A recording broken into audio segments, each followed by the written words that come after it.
Okay, well, welcome back to Imperfect Parenting. Brittney and I are here, of course, and Seth one of our is favorites, here too. Mr. Seth Dahl. It's the top of the month. Yes. Well, Seth, as we dive in, you should read this one. This This is meme time. I do love this meme with all my heart. It's pretty funny. So it's a minion Yes. from the Minions from Despicable Me movies, sitting on a chair, just kind of sitting there Watching TV. Watching TV. watching looks like. TV. Yeah. And it says, "If liars' pants really did catch on fire, watching the news would be a lot more fun." So today we are talking about raising setup. kids who can critically think, who know how to think for themselves, think critically. It's a huge core value of ours is to have kids. We believe kids are geniuses. We believe kids can think on their own, and we want to help steward that and foster that in them. You know, we don't want to do all their thinking for them. We don't want to just tell them what to think. We want to teach them how to think. Those are some big values that we have. And so we're going to talk about that today. I just think the meme is really funny because it's like, funny. if pants caught on fire, you know who's lying and you know who wasn't. And sometimes it can be hard to tell. And sometimes in the news, it's hard to tell who's really telling the truth or not. And we just go along with it. A lot of people do. I think our kids all, I mean, the news was on a lot in a certain season that recently happened. And, you know, we were all going through it. And on the other side of it, you know, obviously they've got some strong adult thinkers in the house. But the questions that they would ask and trying to make reason out of some of the things that were going on, you know, I remember when all the toilet paper disappeared. The link is like, what do they think is going to happen? Yeah. I'm like, I don't know. Why is it toilet paper? You Of know, all things. and so I just loved their willingness to ask these questions and us to have a dialogue around different things, whether it's toilet paper or, you know, why is that person dressed in a dress when they're got a beard and they're a man? You know, I'm like, I don't know, you know, and I think creating a safe enough space for your kids to be critical thinkers is a really big first step. Yeah. I think it's interesting just listening to you for 5 seconds say that, like, why toilet paper? Like, I think kids naturally are questioners. Yes. Because they have no idea what they're getting into, and everything's new to them. So they're kind of, what do they think is going to happen with toilet paper? Why are they getting toilet paper? It's Why like, toilet paper? we're all like, people are getting toilet paper. Run, get toilet paper. Hurry and get toilet paper before we can't get any. It's like, and the kids are like, what are you guys doing? Like, I think kids naturally question a lot of stuff, and they think about stuff, and they're wondering things. And a lot of times it's not necessarily how do we turn them into a critical thinker. It's almost like how do we protect that and preserve that as they grow up and not just shut it down in their life. Like, don't think anymore. Just do what you're told. Yeah. Because every parent knows that little child, as they're growing up, they get to that certain stage and they're always asking, Why? why? Why? Why? But why then? Yeah. But why now that? There's a comedian. But why now that? Because of this. Why? The comedian that we used to listen to a long time ago, we don't listen to him as much, as Brian Regan. I think he talks about how kids, the kid looks at the car antenna and says, "Dad, what is that?" And he goes, "Oh, that's an antenna." "Well, what's an antenna?" He starts explaining. He's like, "Well, why do you need an antenna?" So it's not just one question; it's 10 questions. Yeah. Why? And at first, I think the kid calls it a stick. Look, Dad, a stick. That's And a I was like, stick. no, it's an antenna. And then that's when all the questions happen. And eventually, Dad goes, it's a stick.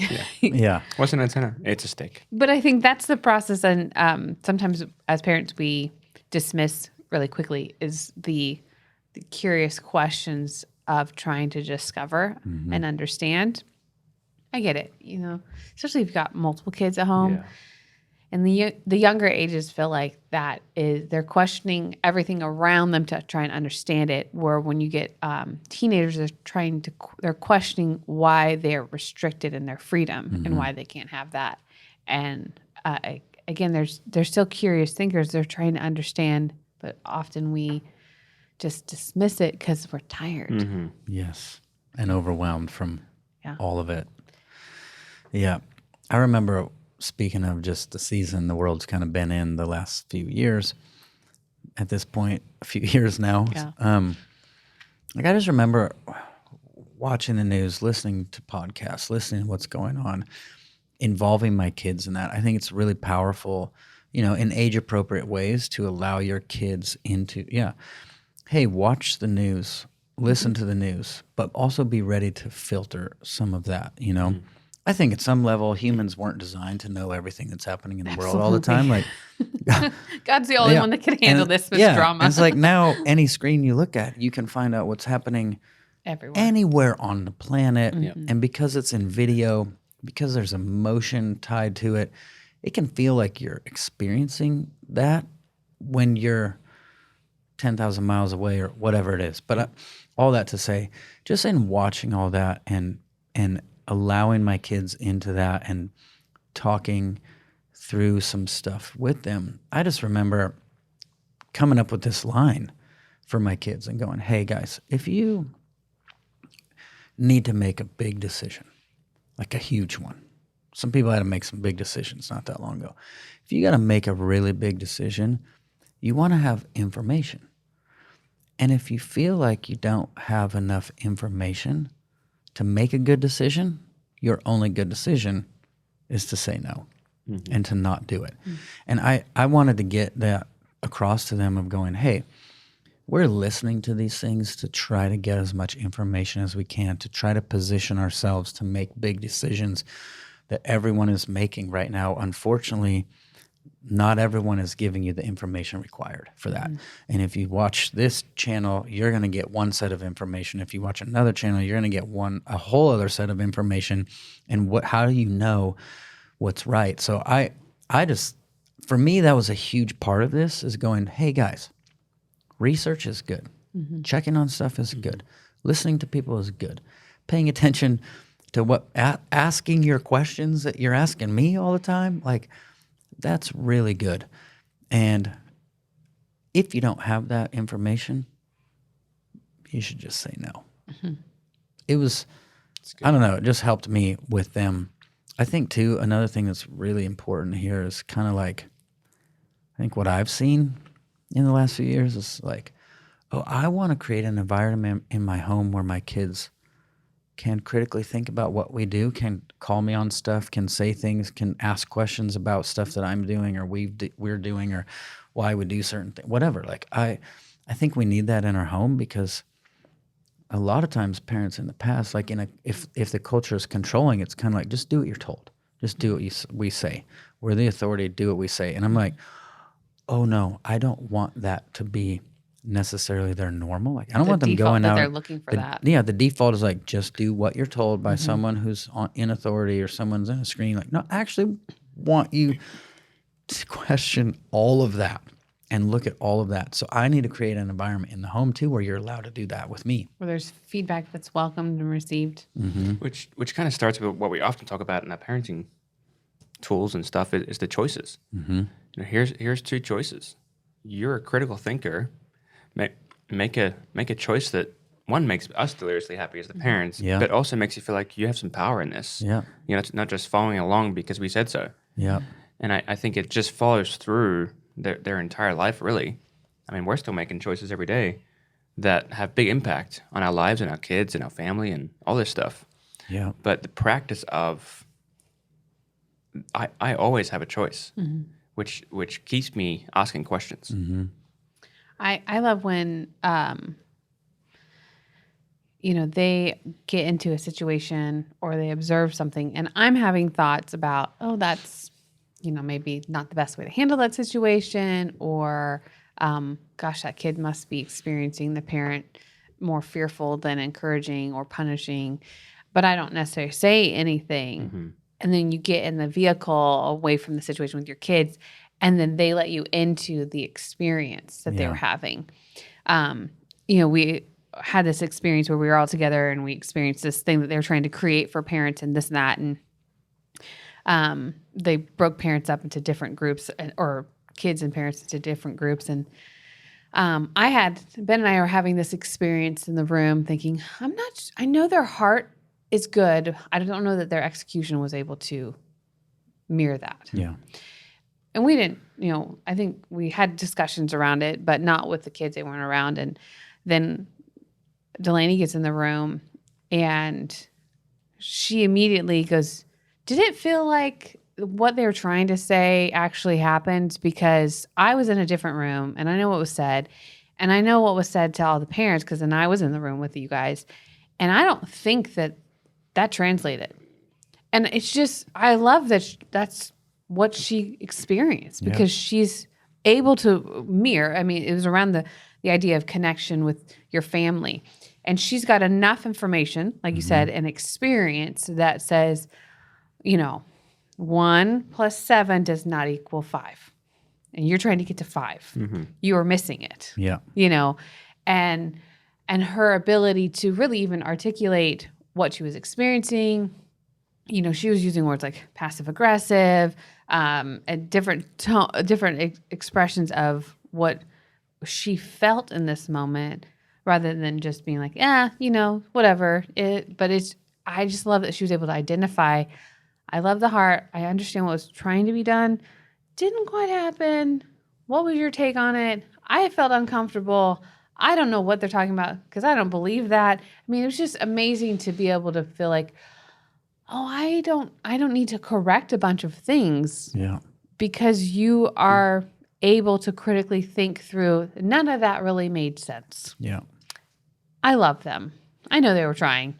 That's not how that works. And it's comforting to know that you've got enough, really, she's got enough study time that she's put in the reps in connection in our family and that not specific thing to walk away with something different. Yeah. And it's that safety piece, right? Which I think we have worked really hard on in our home with our kids in creating a safe place where they can come do that. And I think that's a big piece of this is, what you said earlier. It's less about creating critical thinkers. It's protecting that environment where it can continue. Yeah. And I think, I wouldn't say we've done the best job. There's always ways to grow and learn ourselves and keep encouraging that. But I think there has been this safety for our kids to come home and from different experiences. I mean, at Lincoln's Taekwondo, and similar things with him watching parents and children interact, he'll come home and go, that was different. I'm not used to that. That felt like this.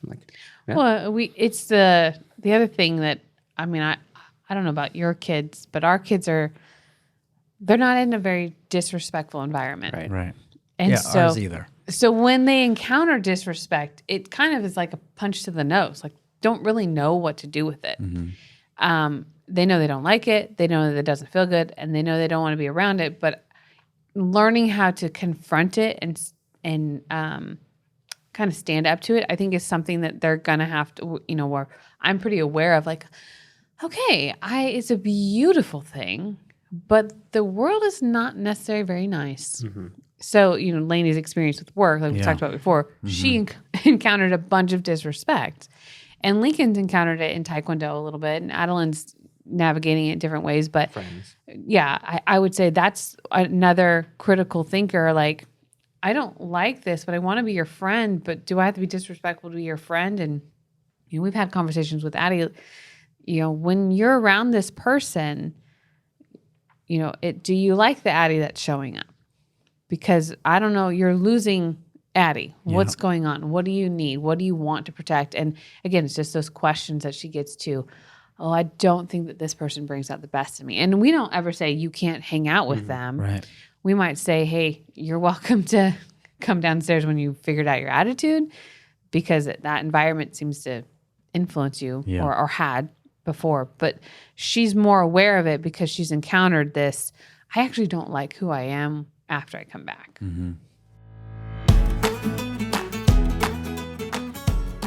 Hey, it's Brittney here. I'm normally on the Kylo Show, yes, but I wrote a book. I wrote a book for parents, but I talk a lot about moms. So if you're listening to this and you're a mom who's frustrated, who feels like you're failing, who feels hopeless in this game of parenting that we're in. So if that's you, mom, buy yourself this gift on Mother's Day. It's going to be worth it. So I hope that you feel blessed and encouraged by my new book, Imperfect Parenting. You can find it at imperfectparenting.co. Yeah, I think we talked about that a couple little bit, months ago yeah. or a while back, just where I was like asking my kids for advice in that so that then I could help them look at it in their life of like, oh, I change around certain people. Is it good? Is it bad? Is it a good change? Are they pulling something good out of you, pulling something bad out of you?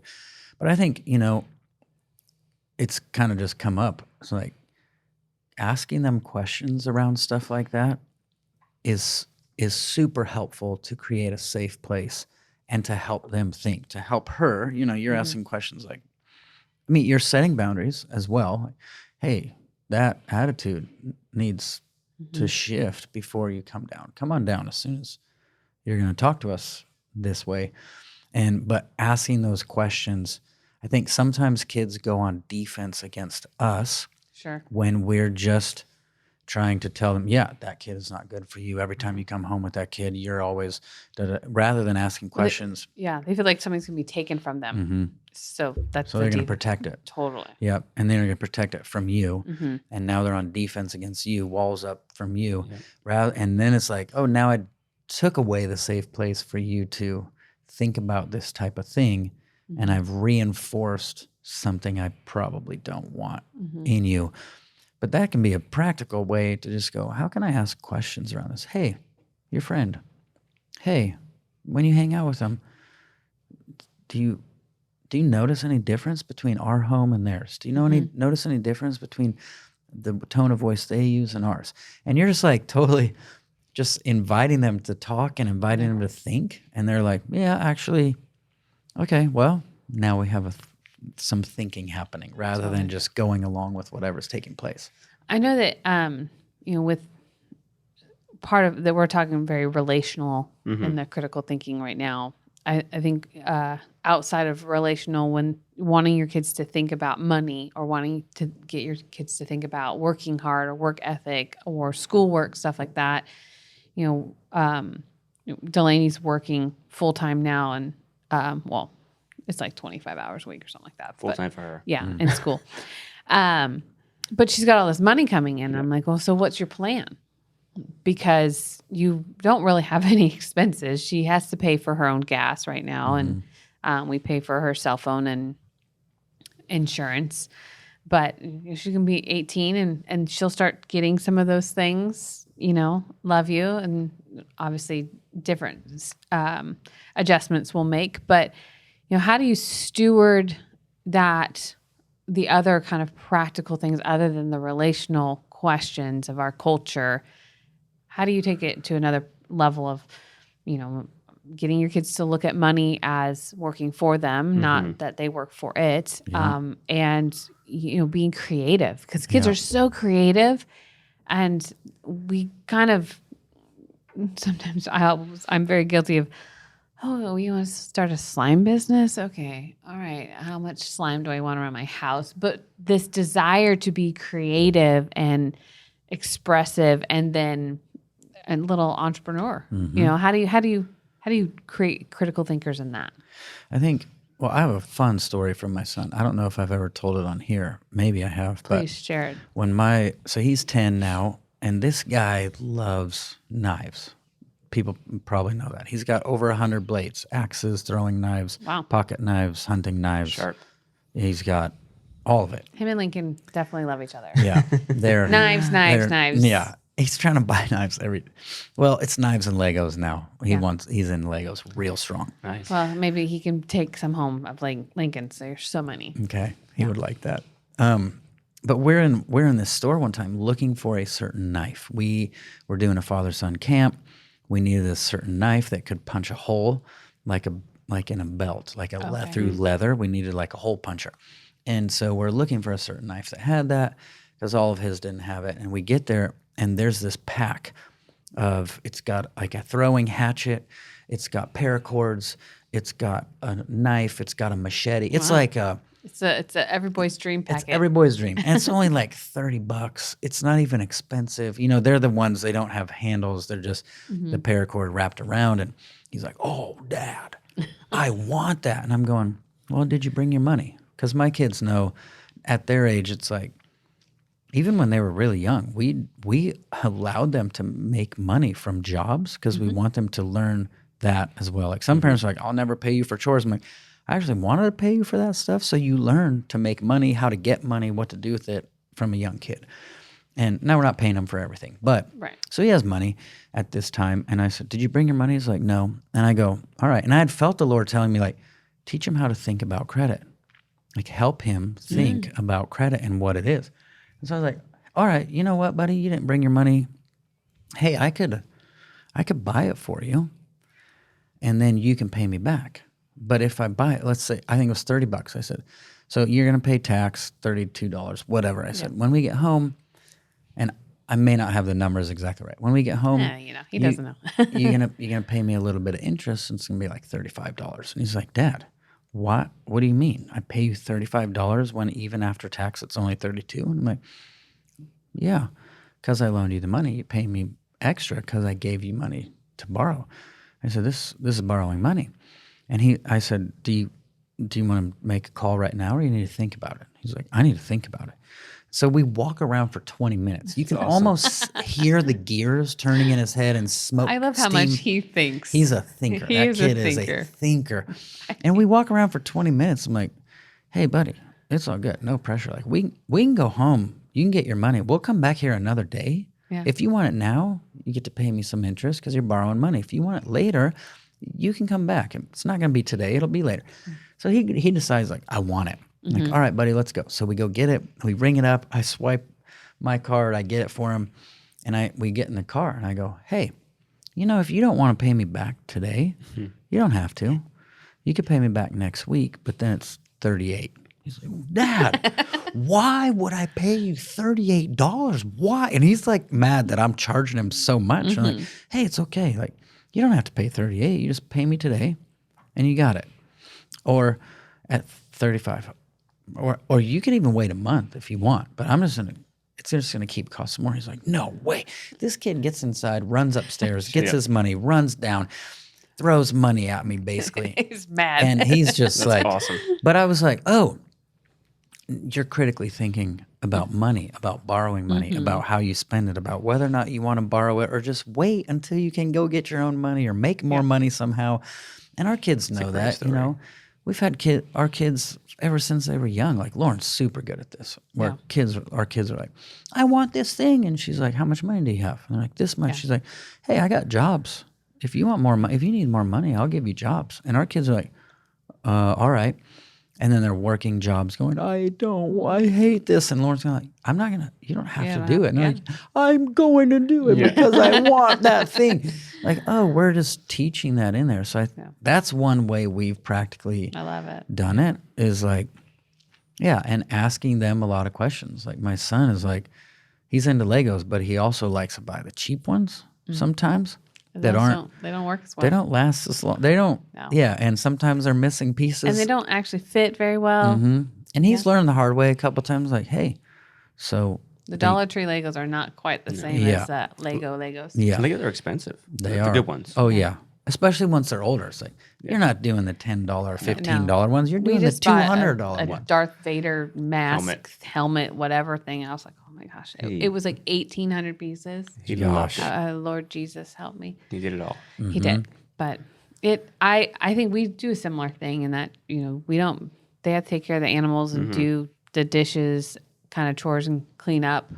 I don't make them have clean rooms, like that's not required, but every now and then I'll be like, all right, DEFCON 5 here. Gotta pick this up. You can't empty your bedroom. I can't get in there. So, but those aren't ever paid. And then we have a wood stove and that's not paid. My dad calls them the wood elves and he says Santa came and the wood elves are here. Yes. But there's other things like if they do dump runs and Lincoln's jumping in and helping, or we have trees that fall down and he jumps in and helps, and sure he gets to learn how to use a chainsaw and different things, but that's usually where he gets paid, or something like that. Yeah. And it's Like some extra stuff around the house. Yeah. but we do a lot of, we contribute, and I'm happy if you want to do some extra things, happy to give you some money for it. Yeah. And I like Lauren, I say, well, how much money you got? And the other day he had like quarters, and he was saving it, and then he was going to get something else, and then he saw something else, and he's just in this tension of instant gratification or delayed reward and what I really want. And I love watching that struggle. And Me too. and when they instantly gratify themselves with a quarter machine and they get, a pink unicorn, he's like, oh my gosh, was it worth spending my 50 cents that I actually wanted to save towards, the only $5 I need for this other thing? Yep. Like, yeah, that's lessons learned. I love it. You know what I think all of us are super big on, obviously we are, is not doing our kids thinking for them. Like choices is going, hey, I'm going to present a couple options to you, but I'm going to have you do some thinking here. You're going to make decisions. You're going to have power over your own life. I'm going to train that in you so that you are thinking from a small age. I think a lot of parents accidentally do so much of their children's thinking. You can't afford that. You don't have enough money. Yep. You're going to have to wait. It's like, oh, I could have just asked a couple questions and they would have come to those same conclusions. And then they're the ones doing the thinking instead of me. I did an experiment one time. I tried to do an entire day where all I did was ask my kids questions. You would. And just see. And what I realized was like, wow. Before the day was even over, I'm going, I do a lot of thinking for them without even realizing it. Yeah. My kid is... They come down and ask me, what should I have for lunch? And I spat off 15 things. Yeah. And I'm like, not that you couldn't have come up with quesadillas or cereal on your own. Exactly. But Have you checked the fridge? Where can you look to see what we have? Do you know what we have? Yeah. What can you make? Like those kind of questions where it's like, oh my gosh, I do a lot of thinking for you. I think this is actually... We could make a challenge to parents. Yeah. There you go. This is, instead of answering Thinking a challenge. question, we're sending you home with a challenge. That's today's assignment. And I think like one of the things I've noticed is like, I think a lot of parents are parenting is tiring. We're going to be tired. I think a lot of parents add some unnecessary mental exhaustion into their life because, you're thinking for 4 people, not one. Because you're not asking questions, you're thinking on their behalf. You're telling them all the answers instead of asking them questions and letting them figure it out. And at the end of the day, they're not going to sleep because they haven't thought all day. Their minds You can are run them just- around the house 100 times, but their minds are still racing because they haven't even had to put them to use yet. And then you're fried because you've been thinking for 2 or 3 or 4 people. And it's like, oh, my kid won't go. I just think I think that has a huge part to play. I don't think it's like going to solve everything in life. No, but that would be really fun to hear. Absolutely. That's what you should respond to Seth and I and Ben in DMs or something, maybe on the meme that we sent. Are you asking more questions than you are giving answers? Yeah. And I think one of the pieces right here to point out is, I think one of the reasons we get stuck, meaning us and our children, is fear. Is as parents, I'm so afraid you're going to make a poor choice. Yeah. So let me just do it for you. Yeah.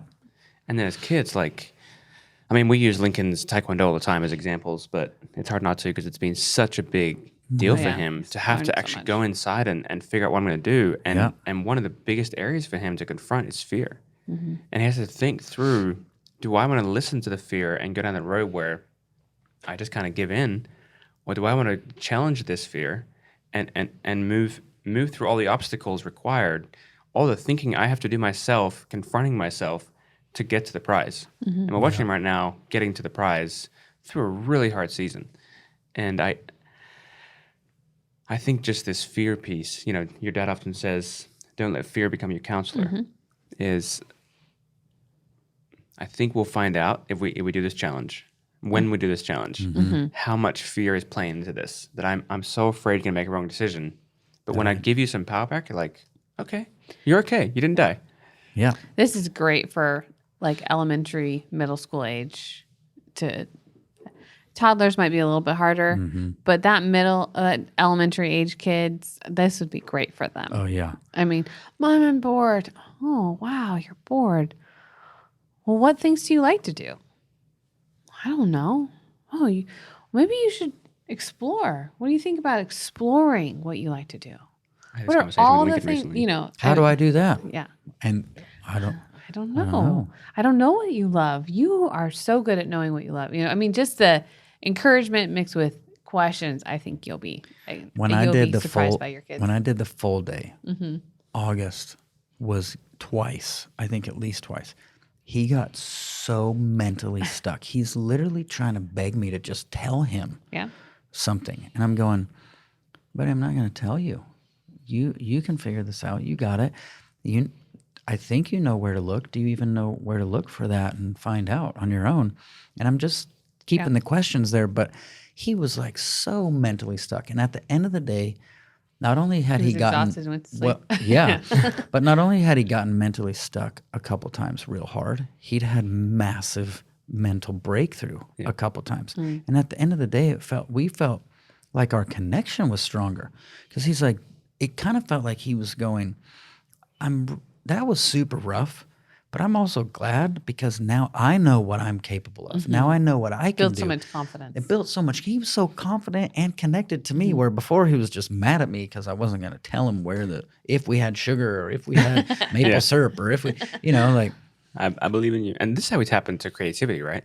Especially at kids. Like this is how they find creative solutions. And Yeah, that's what all the reels are. This is what kids will do when they're not behind a screen. you know? Yes. They're climbing trees and different things like that. yeah, we send our kids outside sometimes. I was thinking a minute ago as you were saying that, and Lincoln will come to us, I don't know what to do. There's nothing to do outside. Well, We live on 5 acres with a farm and Yeah, All there's plenty sorts of of things. animals. and then all of a sudden he's found some really creative thing that I wouldn't have thought of. Like, dude, you're I a love it. genius. Yeah. You're a genius. I love it. oh, that's it. Just ask good questions to your kids. All right, so there's a challenge out there. There's a If challenge. you choose to take it. Yep. That's it. We did not get to our question. That's but all right. it is. We answered We questions ask you a in there. question to ask more questions. Take the challenge. Will you like it. take our challenge? Exactly. Question challenge. Love it. All right. Well, thanks for joining us on Imperfect Parenting. We'll see you later. Yep.